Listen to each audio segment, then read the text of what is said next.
आज कूष्मांडा मतलब कूष्मांडा कहते हैं कद्दू को, कुम्हड़ा सामान्य भाषा कुम्हड़ा, कद्दू, पेठा भी बोलते हैं, पेठा जिस कद्दू का तैयार होता है। आज के दिन माँ को बलि चढ़ती है, काहे की? कद्दू की। हमारी माँ को, उनको कद्दू पसंद है, कद्दू चढ़ना, तो लोगों ने उसकी परिभाषा ही बदल दी। आज माँ को लोग कद्दू ना चढ़ा के बकरा चढ़ाते हैं। उनको लगता है बलि का अर्थ ये है कि बकरा काटो, ये बलि नहीं है। बलि का अर्थ है माँ को चौथे दिन कूष्मांडा कहा गया है, उसका अर्थ है माँ भगवती को बलि। कौन सी बलि? आप अपने आप को, अपने अहंकार की बलि, अपने क्रोध की बलि, अपने लोभ की बलि, अपने समस्त बुराइयों की बलि चढ़ाकर माँ के चरणों में समर्पित कर दो। माँ, आज मैं अपने बुराइयों का बलिदान करता हूँ, आपके श्री चरणों बलि चढ़ाता हूँ। कद्दू काट के, है ना, उसको लाल कुमकुम से रंग के और फिर उसको काट दिया जाता है, माँ भगवती के चरणों में समर्पित कर दिया जाता है, ये बलि। लेकिन लोग बकरे को मारते हैं बलियों के नाम पर, माँ दुर्गा के नाम पर काटते हैं, देवियों के नाम पर। शास्त्रों में कहीं बलि का उल्लेख नहीं है। यदि बलि का वर्णन है तो कूष्मांडा मतलब कद्दू का वर्णन है, कुम्हड़े का, पेठे का, उसका बलि चढ़ाइए, ना कि बलि, ना कि बकरे को। शास्त्रों की परिभाषाएं लोग ना समझ पाए और ना समझा पाए, इसलिए बहुत सारी पद्धति बिगड़ गई। तो हमारे सनातन धर्म में, सनातन संस्कृति में आज माँ को कूष्मांडा रूप में पूजते हैं। माँ भगवती का ये स्वरूप कहा जाता है कि देवी पुराण के अनुसार माँ भगवती ने इसी स्वरूप से कूष्मांडा, है ना, जो अंडा आकार पृथ्वी है, इसकी शुरुआत की थी माँ भगवती ने।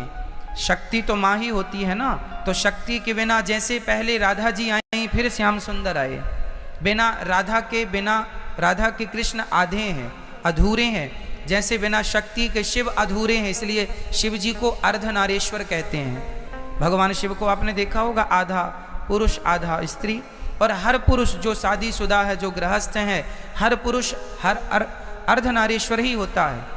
पुरुष नारी के बिना अधूरा है और नारी पुरुष के बिना अधूरी है, इसलिए दोनों मिलके पूर्ण होते हैं। इसलिए अर्ध तो हम सभी हैं, पूर्ण तो नारी से होंगे या पुरुष से होंगे।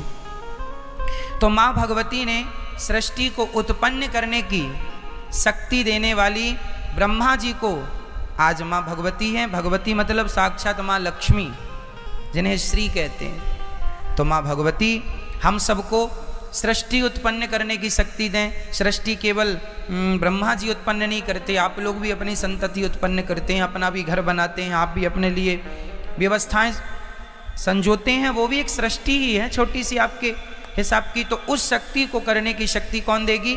शक्ति नाम ही शक्ति मतलब दुर्गा, मतलब कूष्मांडा।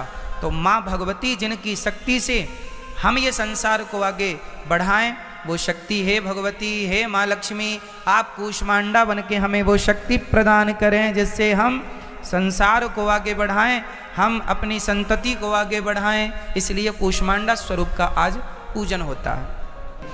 हमारी माँ हमारे वेद अहिंसा ही परमो धर्म की बात करते हैं। हमारे यहाँ किसी की हत्या नहीं की जाती।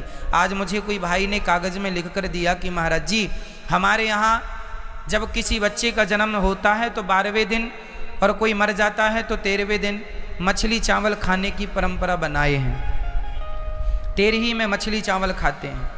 आप में से किसी के यहाँ ये परंपरा है क्या? कोई भी परंपरा आप विचार करके देखिए। नंद बाबा ने इंद्र की पूजा करते थे, उनके पूर्वजों से पूजा चली आ रही थी।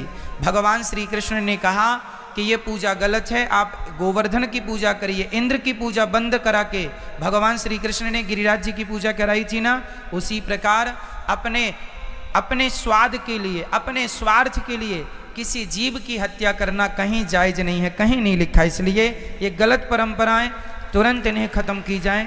और ना तो मछली, और बात क्या है, जो लोग मछली और अंडा और बकरा खाने के आदी थे ना, उन लोगों को लगा अब ये खाने को कैसे मिलेगा, तो उनने एक झूठी परंपरा नाम दे दिया। एक पत्नी थी और एक पति थे। परंपराएं कहाँ से शुरू हुई और कैसी शुरू हुई वो जरा सुनिएगा। एक पति पत्नी थे, दोनों अंधे थे। दोनों का एक बेटा हुआ। बेटा बड़ा अच्छा था, उसकी आंखें थीं। अब जब एक दिन पत्नी भोजन बनाए, वो अंधी पत्नी, फिर भी आदमी ना भले अंधा हो पर अपने घर में रहता रहता घर के तौर तरीके सीख लेता, कहाँ बाथरूम है, कहाँ रसोई है, कहाँ आटा है, कहाँ दाल है, वो सब तो उनको आदत थी।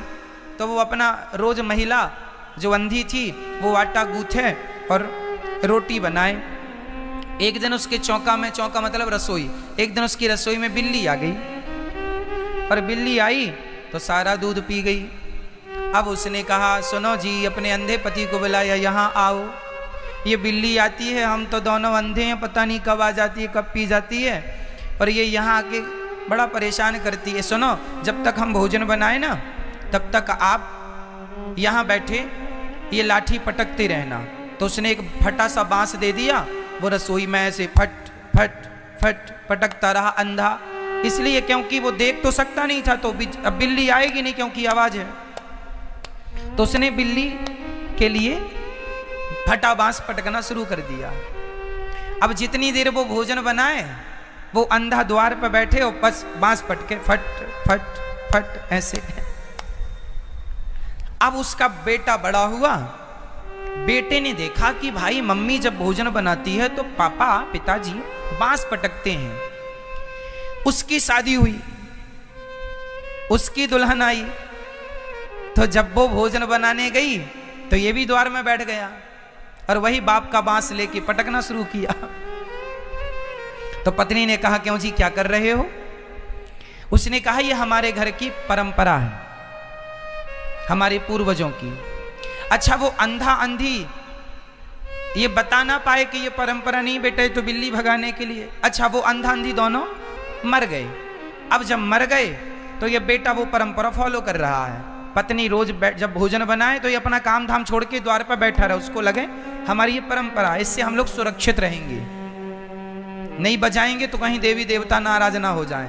अब देखो मन की कल्पनाएं चालू हो गई। अब वो उसका बेटा हुआ, तो फिर उसने बैठ के बताया सुनो, जब तुम्हारा शादी हो और पत्नी आवे तो जब भोजन बनाए तो भले तुम 10 मिनट पर यहाँ ये बांस फटा वाला है, ये पूर्वजों से चला रहा है, ये बजाना, ये पटकना फट फट ऐसे। अब बताओ, उन्होंने तो किया था कि बिल्ली ना आए, लेकिन इन्होंने उसे परंपरा मान लिया। उसी तरह आपके पूर्वजों में कुछ लोगों को मांस खाने की आदत ज्यादा थी, तो उनने मांस खाने का बहाना ढूंढ लिया कि शादी विवाह में एक परंपरा बना दो कि ये तो खाना ही पड़ेगा, इसी